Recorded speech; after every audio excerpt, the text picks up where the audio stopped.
नमस्कार। मैं डॉक्टर पांडुरंग चिलगर, किसान शिक्षण प्रसारक मंडल उदगीर द्वारा संचालित महात्मा फुले महाविद्यालय अहमदपुर में सहायक प्राध्यापक के रूप में सेवारत हूँ। सबसे पहले बीए द्वितीय वर्ष द्वितीय भाषा हिंदी के सभी छात्रों का और हिंदी प्रेमी सभी विद्वज्जनों का सहर्ष स्वागत करता हूँ। मित्रों, स्वामी रामानंद तीर्थ मराठवाड़ा विश्वविद्यालय नांदेड़ द्वारा सन 2020-21 से बीए द्वितीय वर्ष ऐच्छिक हिंदी तथा द्वितीय भाषा हिंदी के पाठ्यक्रम का पुनर्गठन किया गया है। इस पाठ्यक्रम के अंतर्गत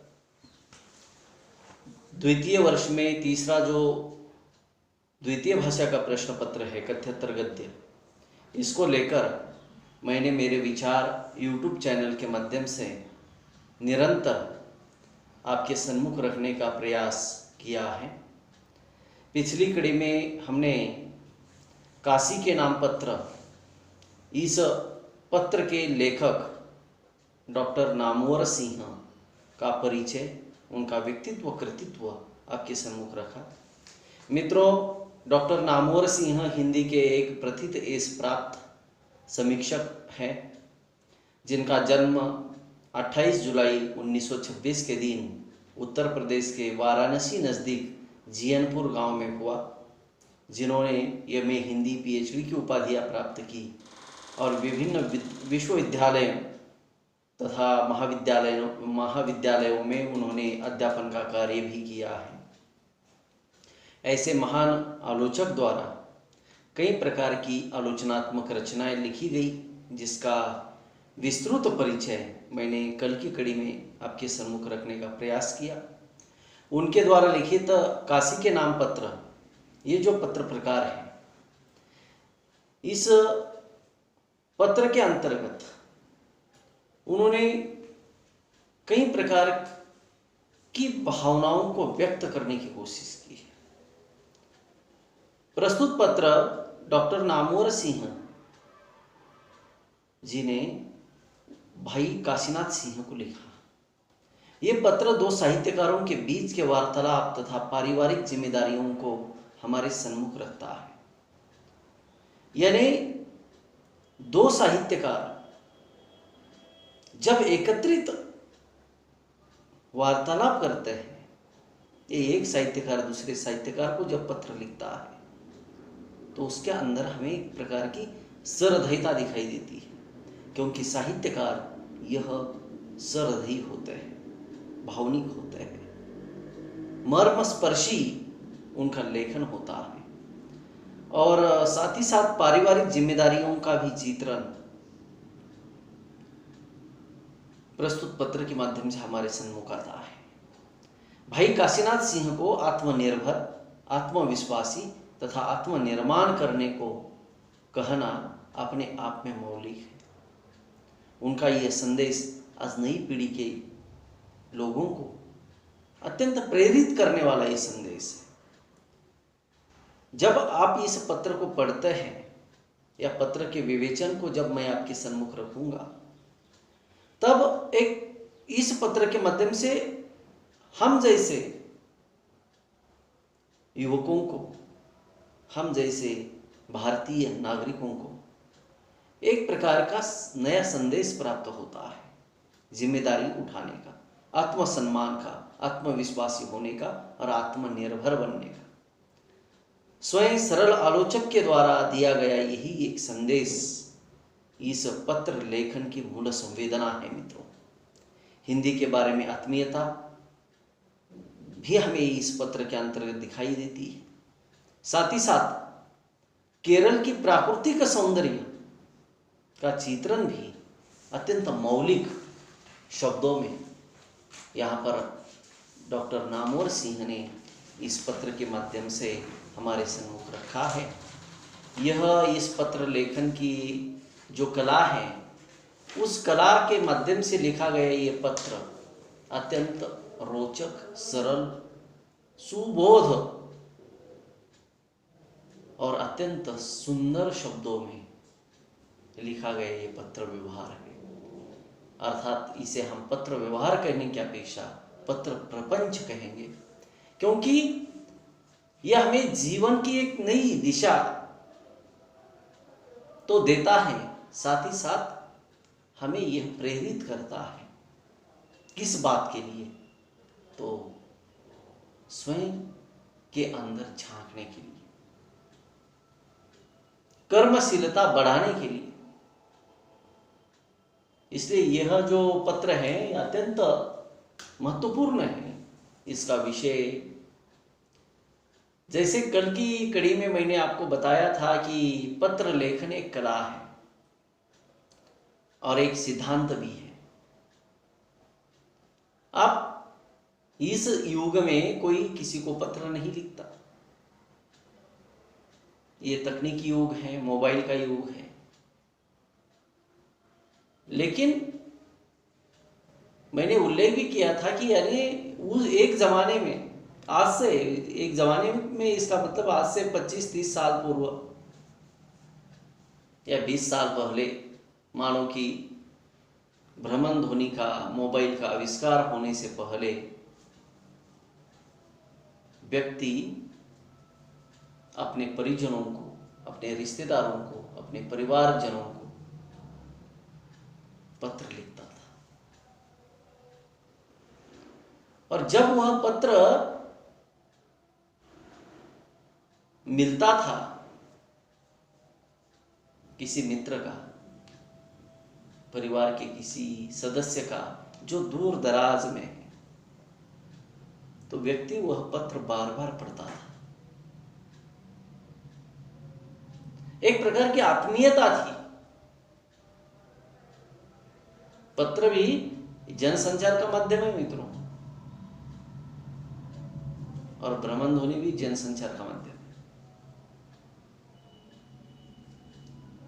आज 24 घंटे हम इस मोबाइल के साथ जुड़े हैं। आज हमें संदेश मिलते हैं, हम संदेश भेजते हैं, लेकिन वह समय कुछ खास था मेरे हिसाब से पत्र लेखन का। जो कला थी, उस कला का ह्रास आज हो रहा है। इसलिए एक साहित्यिक विधा के रूप में, कथ्यतर साहित्य की विधा के रूप में पत्र लेखन पाठ्यक्रम में रखने की आवश्यकता आज अध्ययन मंडल को महसूस हो रही है,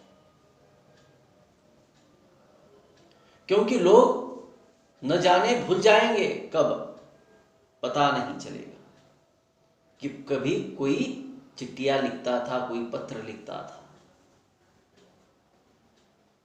आने वाली पीढ़ियां हंसेगी। हम हमारे मौसी को, बुआ को, दूर कहीं है तो पिताजी को, माताजी को, भाई को, बहन को, मित्रों को पत्र लिखते थे और भारतीय डाक के माध्यम से पत्र भेजे जाते थे। 8 कम से कम 8 दिन के बाद वह पत्र मिलता था। आज का विचार 8 दिन बाद मिलता था, लेकिन आज तुरंत, हर क्षण।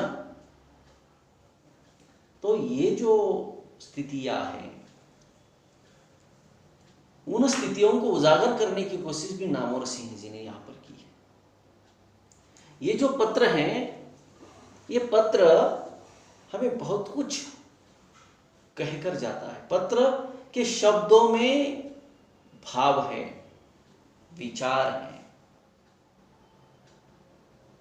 बुद्धि और हृदय दोनों के आधार पर पत्र लिखा जाता है, दोनों को एकत्रित लाकर।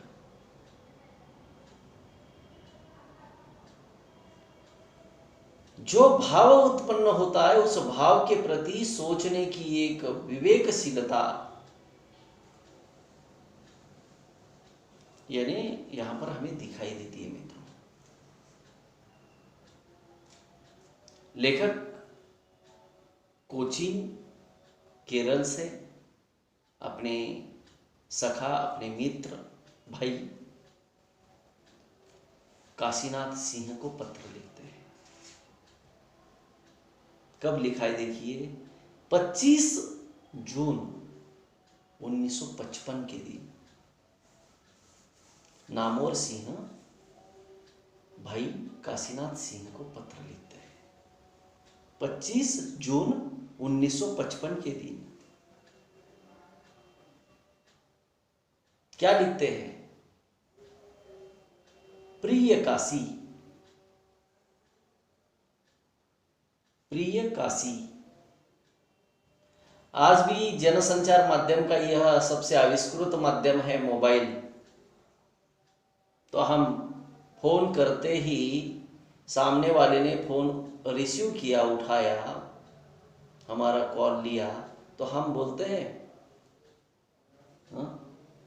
प्रिय। किसी मित्र को फोन लगाया मैंने, तो मैं क्या बोलता हूं?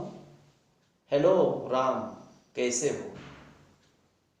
ये नहीं बोलता प्रिय राम आप कैसे हो, ये बोलता हूं मैं? नहीं बोलता। हेलो राम कैसे हो।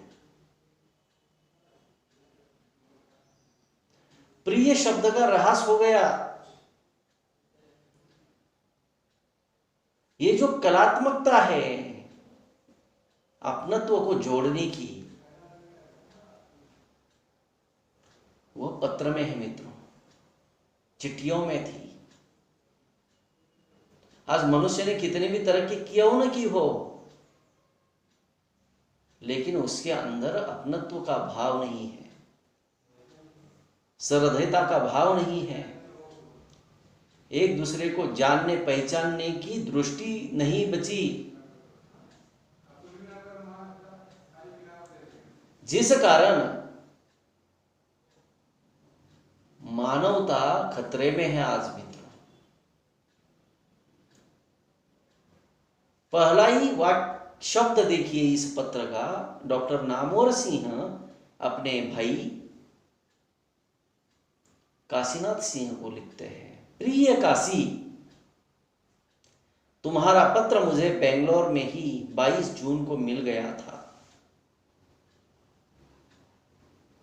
22 जून को पत्र मिला, पढ़ा, उसका उत्तर वे कब लिख रहे हैं? 25 जून को। कोई मित्र हमें आज फोन करता है और बोलता है कि मुझे ये तुमसे काम है, मुझे मेरे सामने ये समस्या है, उसका हल मुझे बताओ। तो उस मित्र के पास भी फुर्सत नहीं है, वो बोलता है जल्दी, तुरंत।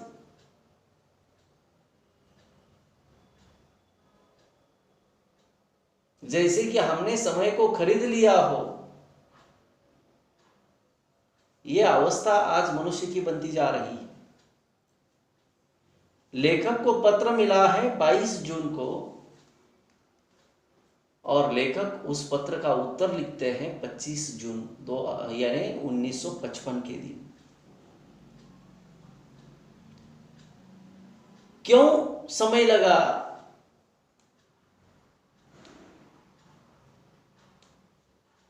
बिना झिझके, बिना हिचके वे बताने का बड़प्पन भी है। वे कहते हैं तुम्हारा पत्र मुझे बेंगलोर में 22 जून को मिल गया था, लेकिन अवकाश और एकांत की कमी के कारण जवाब न लिख सका। अवकाश यानी समय न होने के कारण, और साथ ही साथ लिखना है तो एकांत भी चाहिए। भीड़ में बैठकर तो लिख नहीं सकते पत्र।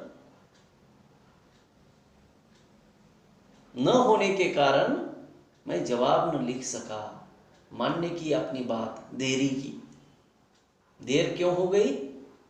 कबूल किया, स्वीकार की इस बात को। यहां मैं कल दोपहर से हूं। कहां? कोचीन में। और कल रविवार की सुबह त्रिवेंद्रम के लिए रवाना हो जाऊंगा। त्रिवेंद्रम यानी तिरुअनंतपुरम, जहां पर पद्मनाभ मंदिर है, जहां से कन्याकुमारी जाना होता है। नारियल के पेड़ों से ढका यह सब्ज टापू अरब सागर तथा बैक वाटर से घिरा है। वर्षा की झड़ी लगी है, सड़कें नदी बन गई है और घर टापू। ये जो केरल का जो प्राकृतिक सौंदर्य है, उस सौंदर्य की बात भी लेखक यहां पर करते हैं। मेरा भी सौभाग्य रहा जब मैं कालीकत गया पुनश्चर्या पाठ्यक्रम के लिए, कोर्स के लिए, तो त्रिवेंद्रम, कन्याकुमारी, वहाँ का जो परिसर है वो घूमने का अवसर मिला था। बहुत सुंदर प्राकृतिक सौंदर्यता से सजा हुआ वो केरल का परिवेश है मित्रों। और लेखक आगे चलकर लिखते हैं कि तुम लोगों के परीक्षा फल से चित्त थोड़ा चंचल जरूर हो उठा था। भावी योजनाओं को कुछ धक्का लगा। राम जी चाहे जहां से बीए में बैठे लेकिन पहले अध्यापकी के प्रमाण पत्र की व्यवस्था तो करे। विद्या मंदिर में आप किस मुंह से जाएंगे, इस विषय में मैं स्वयं ही सोच रहा हूं। देखिए कितनी चिंता है। भाई काशीनाथ सिंह के परीक्षा के फल मिले, चित्त थोड़ा चंचल जरूर हो गया है लेखक का। और जो भी भावी योजनाएं बनाई है भविष्य की, उसको कुछ धक्का लग गया।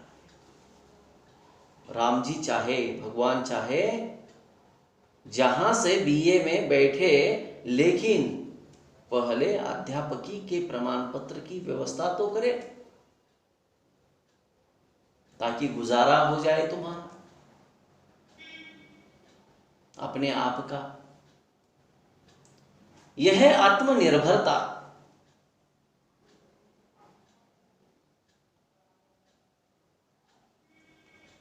यह बताने की कोशिश लेखक यहां पर करते हैं।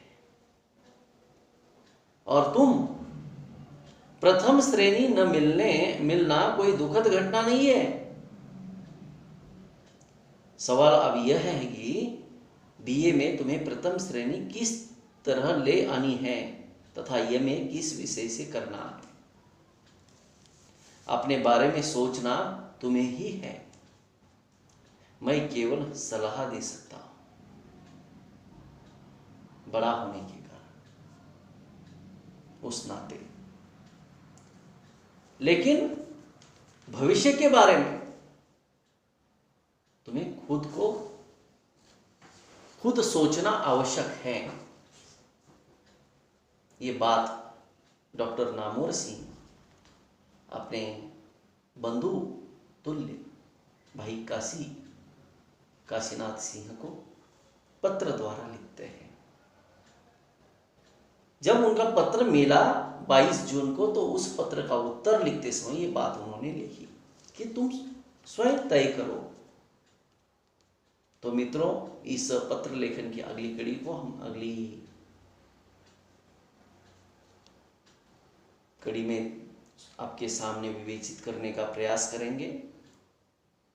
बहुत ही सुंदर ढंग से नामवर सिंह जी ने काशीनाथ सिंह जी को ये पत्र लिखा। देखते हैं आगे क्या लिखते हैं।